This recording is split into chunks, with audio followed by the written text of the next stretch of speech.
అందరిపై కూడా ఎక్కువ తనకున్న ఇన్ఫ్లుయెన్స్ అనేది చాటి చూపగలిగినారు అధ్యక్ష.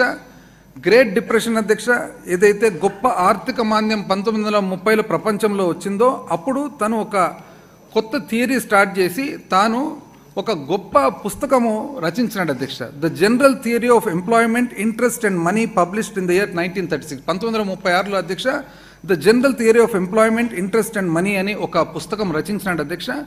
తాను ఏమంటాడంటే ఏదైనా కానీ ఇబ్బందులు కలిగినప్పుడు కానీ, ఆర్థిక మాంద్యం ఉన్నప్పుడు కానీ, డిప్రెషన్ ఉన్నప్పుడు కానీ తాను ప్రభుత్వం అనేది ఇంకా ఎక్కువ ఖర్చు పెట్టాల్సిన అవసరం ఉంది, ఎక్కువ ఖర్చు పెడితే అప్పుడే మనం మళ్ళీ ఆ మాంద్యం నుంచి బయటపడతామనే థియరీ ఆయన మొట్టమొదటిసారిగా ఆయన ప్రపంచానికంతా చాటి చెప్పాడు అధ్యక్ష. అంతవరకు డిప్రెషన్ అనేది ఉన్నప్పుడు ఎప్పుడు కూడా మనం ఇంకా ఖర్చు కంట్రోల్ చేసుకోవాలి అనే ఒక ఆలోచన నుంచి డిప్రెషన్ ఉన్నప్పుడు ఆర్థికంగా మనం తగ్గులో ఉన్నప్పుడు ఇంకా పైకి తీసుకురావాలని అధ్యక్ష. తానేమంటాడంటే his radical idea that government should spend money that they don't have has actually saved capitalism అని. అంటే ప్రభుత్వం దగ్గర డబ్బులు లేకున్నా కూడా, లేనప్పటికీ కూడా ఆర్థిక మాంద్యం ఉన్నప్పుడు కానీ, ఇబ్బందులు ఉన్నప్పుడు కానీ మనం ఇంకా కొద్దిగా ఖర్చు పెట్టాల్సిన అవసరం ఉంది అని చెప్పి తను తెలియజేశాడు అధ్యక్ష.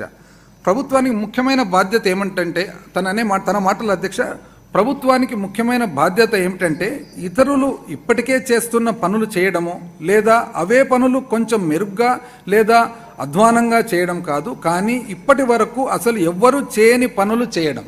ఐ రిపీట్ అధ్యక్ష, ఇప్పటి వరకు అసలు ఎవరు చేయని పనులు చేయడం. ఈరోజు మనం గర్వంగా చెప్పొచ్చు అధ్యక్ష, మన ప్రభుత్వం కానీ, గౌరవ ముఖ్యమంత్రి గారు కానీ తీసుకున్న నిర్ణయాలు ఏవైతే ఉన్నాయో, పరిపాలన ఏదైతే ఇచ్చామో ఇప్పటి వరకు ఎవ్వరు కూడా చేయలేదని చెప్పి ఈరోజు గర్వంగా మనం చెప్పొచ్చు అధ్యక్ష.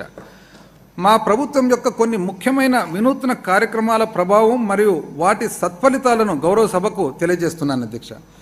మన విధానాలు అధ్యక్ష 7 రకాలుగా 7 భాగాలుగా మనం దాన్ని విభజించవచ్చు అధ్యక్ష.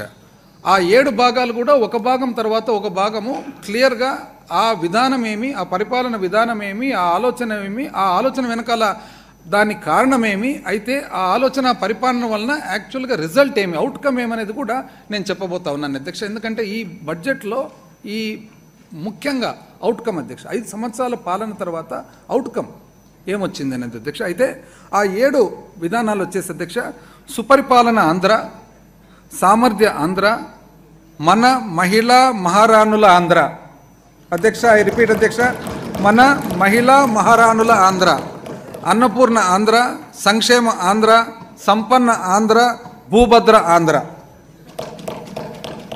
మొట్టమొదటి అధ్యక్ష సుపరిపాలన ఆంధ్ర. పాలనా వికేంద్రీకరణ, గడప వద్దకే ప్రభుత్వం. ప్రజల సాధికారత మరియు వికేంద్రీకరణలు సుపరిపాలన మరియు అభివృద్ధికి అత్యంత ముఖ్యమైనవి. వీటిని ప్రజల చెంతకు తీసుకువెళ్లే దిశగా మా ప్రభుత్వం అనేక చర్యలను చేపట్టింది.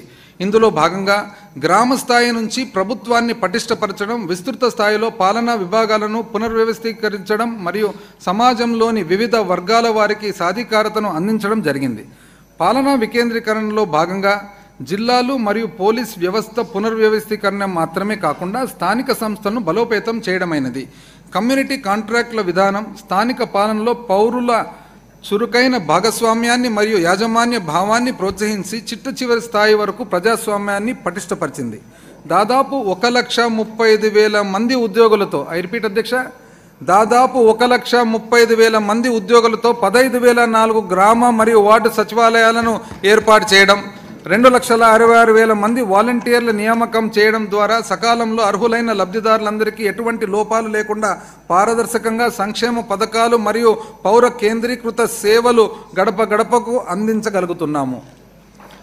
అందుబాటులో ఉన్న వనరులను సముచితంగా వినియోగించి జిల్లాల సంఖ్యను 13 నుండి 26కు, రెవెన్యూ డివిజన్లను 52 నుంచి 77కి పెంచడం ద్వారా మా ప్రభుత్వం పరిపాలనాపరమైన పునర్నిర్మాణాన్ని చేపట్టింది. కొత్తగా ఏర్పాటు చేసిన 25 రెవెన్యూ డివిజన్లలో కుప్పం కూడా ఒకటి.